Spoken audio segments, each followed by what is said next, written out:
जय हिंद दोस्तों, नमस्कार। मैं विकास कुमार आप सभी का ब्रिलियंट मैथ्स पर स्वागत करता हूं। चलिए इस वीडियो में हम लोग पढ़ने वाले हैं कक्षा 10 के प्रश्नावली 4.3 के प्रश्न नंबर 4, जो कि बहुत ही इम्पोर्टेंट क्वेश्चन है। इस क्वेश्चन को MVVI कर लीजिएगा, बहुत ही यानी कि महा VVI क्वेश्चन है। ये परीक्षा में पूछा है और पूछने वाला है, चांस इसका बहुत बनता है। चलिए ध्यान दीजिए, देखिए 4th नंबर क्वेश्चन क्या कर रहा है। कह रहा है 3 वर्ष पूर्व रहमान की आयु का व्युत्क्रम, व्युत्क्रम मतलब होता है उल्टा, इस बात को याद रखिएगा। और अब से 5 वर्ष पश्चात, पश्चात मतलब होता है बाद, आयु के व्युत्क्रम का योग 1/3 है। तो उसकी वर्तमान आयु ज्ञात कीजिए। किसका वर्तमान आयु? तो रहमान की। तो चलिए सबसे पहले हम लोग क्वेश्चन समझते हैं। एक बात यहाँ से एज वाला अर्थात आयु वाला क्वेश्चन आएगा, तो एक बात यहाँ से याद रखिएगा, इसमें 2 शब्द आता है, एक पूर्व आता है और एक पश्चात आता है। पूर्व के मतलब पहले और पश्चात के मतलब बाद। और एक बात यहाँ से याद रखिएगा, किसी भी इंसान के पूरे ब्रह्मांड में चाहे कोई भी इंसान हो, कोई भी वस्तु है, उसका वर्तमान एज पता रहेगा, तभी हम लोग उसका 5 वर्ष पहले या 10 वर्ष बाद का बता सकते हैं। अगर हम लोग को वर्तमान एज पता नहीं रहेगा तो किसी का हम लोग एज नहीं बता सकते कि 5 वर्ष बाद कितना होगा और 3 वर्ष पूर्व कितना होगा। तो सबसे पहले यहाँ से एक बात याद रखिएगा, किसी का भी एज 5 साल बाद बताना हो चाहे पूर्व बताना हो, उसका वर्तमान आयु मानेंगे। यहाँ पर उसका वर्तमान आयु पता ही नहीं है, उसी को ज्ञात करना है। तो सबसे पहले क्या करेंगे? मानेंगे। माना, माना रहमान की, रहमान, रहमान की वर्तमान आयु, वर्तमान आयु बराबर x वर्ष। कितना वर्ष? तो x वर्ष। इस बात को याद रखिएगा।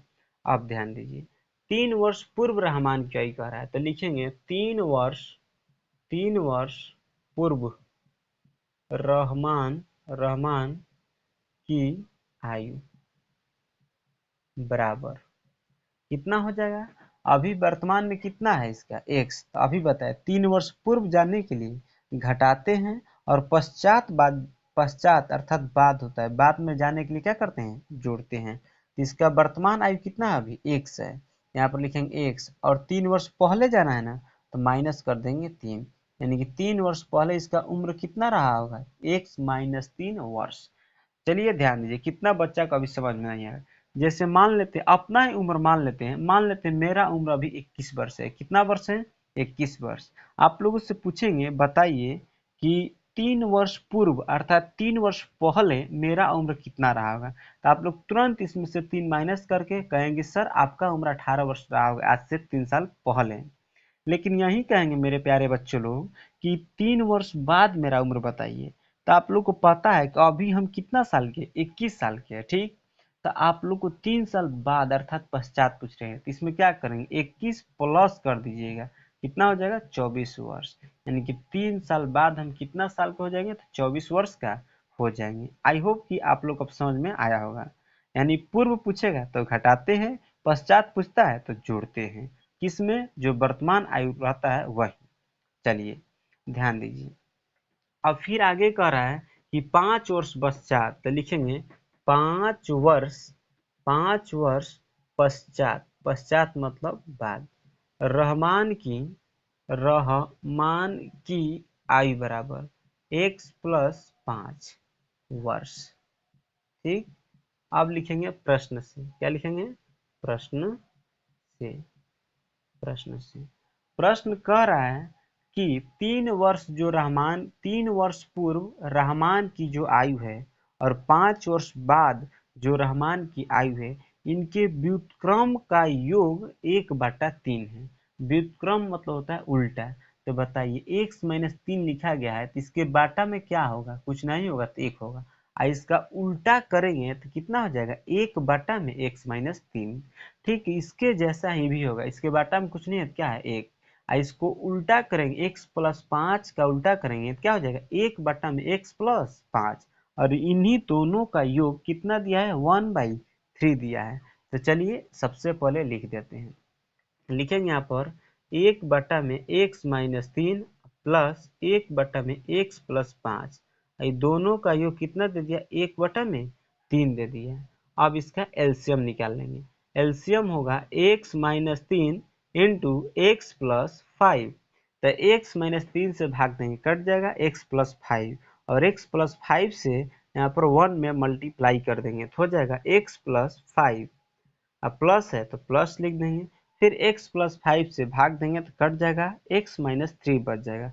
x-3 से 1 में मल्टीप्लाई कर देंगे, आ जाएगा x-3 बराबर, यहाँ पर अब क्या लिख देंगे, 1/3 लिख देंगे। अब ध्यान दीजिए, यहाँ पर एक x है और यहाँ पर x है, कितना हो जाएगा 2x, और यहाँ पर +5 है और यहाँ पर माइनस है, यानी 5 में से 3 घटा +2। अब बटा में गुणा कर देंगे। अब x को उठाएंगे, दोनों में गुणा करेंगे, x में गुणा करेंगे x² और x अब +5 में गुणा करेंगे +5x, -3 को उठाएंगे x में गुणा करेंगे माइनस प्लस माइनस 3x हो जाएगा, और यहाँ पर -15 हो जाएगा।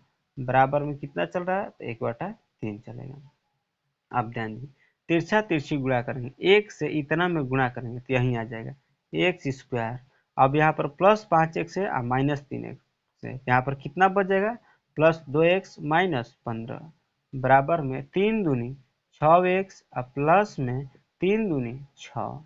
अब सबको इस साइड लेकर आ जाएंगे, तो x² प्लस में 2x -15, यहाँ पर प्लस है, इधर आएगा तो -6x, प्लस है तो -6, बराबर में 0 हो जाएगा।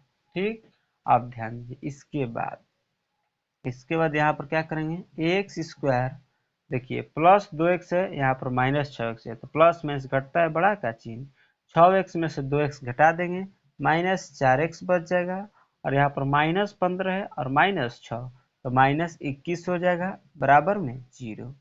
अब यहाँ से चाहेंगे, मान लीजिए आपका दिमाग परीक्षा में काम नहीं कर रहा है कि गुणनखंड कैसे करें, तो आप डायरेक्ट वहां पर द्विघात सूत्र लगाकर बना लीजिएगा, लेकिन क्वेश्चन को छोड़िएगा मत। तो हम लेकिन यहाँ पर बना रहे हैं गुणनखंड विधि से। देखिए गुणनखंड विधि से बार बार समझा चुके हैं, यहाँ पर जो अचर पद होता है और यहाँ पर जो x² का गुणांक होता है, अभी क्या है, x² का गुणांक तो 1 है, कुछ नहीं है, तो इसमें गुणा करते हैं, जो आता है तो यहाँ पर कितना आ जाएगा, 21 में 1 में गुणा करेंगे 21 आ जाएगा, और किस में आएगा, तो माइनस में आएगा। जो आता है इसको ऐसे दो भाग बांटते हैं कि इसको हल करने पर -4 आ जाए।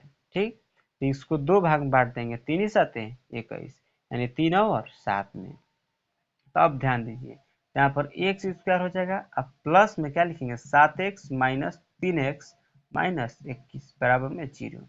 अब ऊपर वाला लाइन ध्यान दीजिए और नीचे वाला, दोनों में कुछ भी अंतर नहीं है, बस थोड़ा सा मॉडिफाई करके लिख दिए हैं। देखिए +7x में से 3x घटा देंगे, -4x आ जाएगा। तो सॉरी दोस्तों, यहाँ पर माइनस में लाना है ना, तो जो +7 है ना, इसको किस में लिख देंगे, -7x, और जो -3x है इसको किस में लिख देंगे, प्लस में। अब सही हो गया। अब ध्यान दीजिए, इसको दो भाग में यहाँ से बांट देते हैं।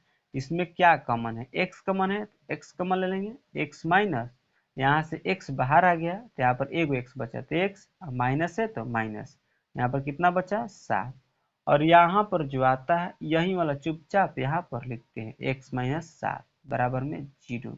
लेकिन फिर यहाँ पर मिलाते हैं कि यहाँ पर +3x था और यहाँ पर x से है, कौन चीज कॉमन हुआ होगा, तो +3 कॉमन हुआ होगा, ऐसे ही दिखाई दे रहा है, नहीं दिखाई दे रहा, फिर 3 में x में गुणा करेंगे तो 3x आ जाएगा। आप देखिए इसमें x - 7 है, इसमें भी x - 7 है, तो x - 7 क्या हो जाएगा, कॉमन, और यहाँ पर हो जाएगा x + 3 बराबर में 0। अब यहाँ से अलग अलग कर देते हैं, x - 7 बराबर 0 या x + 3 बराबर 0, इसलिए x बराबर कितना हो जाएगा 7, इसलिए x बराबर यहाँ से कितना आ जाएगा -3। क्योंकि हम लोग जानते हैं किसी का भी उम्र माइनस में कभी नहीं जा सकता है, उम्र क्या होता है, धनात्मक होता है। ऐसे बोल सकते हैं किसी का उम्र कि आप -5 वर्ष के हो रहे हैं, कभी नहीं बोल सकते हैं। ये भी नहीं बोल सकते हैं कि आप 0 वर्ष के हो रहे हैं, नहीं, ये भी कभी नहीं। यहाँ पर माइनस में आया है तो इसको क्या लिखेंगे, ये अमान्य है, लेकिन लिखने का तरीका ये होगा, लिखेंगे चूंकि आयु, आयु अर्थात उम्र, आयु हमेशा हमेशा धनात्मक होती है। देखिए यहाँ पर लिख दे रहे हैं, यहाँ पर देखिए नहीं दिखाई दे रहा है तो धनात्मक होती है। देखिए मेरे प्यारे भाई लोग, थोड़ा मेरे जो बोर्ड है ना थोड़ा बहुत छोटा पड़ जा रहा है, स्पेस कम है। आप लोग सपोर्ट कीजिए मेरा कि हम आने वाला टाइम में डिजिटल बोर्ड खरीद पाए और आप लोग खूब बढ़िया से बेहतर ढंग से और पढ़ा सके, ठीक ना। चलिए ध्यान दीजिए, तो ये वाला अमान्य हो जाएगा, -3 क्या हो जाएगा, अमान्य हो जाएगा। इसलिए यहाँ पर क्या लिख देंगे, इसलिए रहमान की वर्तमान उम्र, रहमान की वर्तमान वर्तमान आयु एक्स बराबर क्या लेकर चलेंगे, 7। एक्स माने थे, उम्र क्या माने थे, एक्स, और एक्स का मान क्या आ गया, 7। तो यहाँ पर लिख देंगे एक्स बराबर 7 वर्ष। यही हमारा फाइनल आंसर हुआ। आई होप कि आप लोग पूरा कंप्लीट समझ में आया होगा।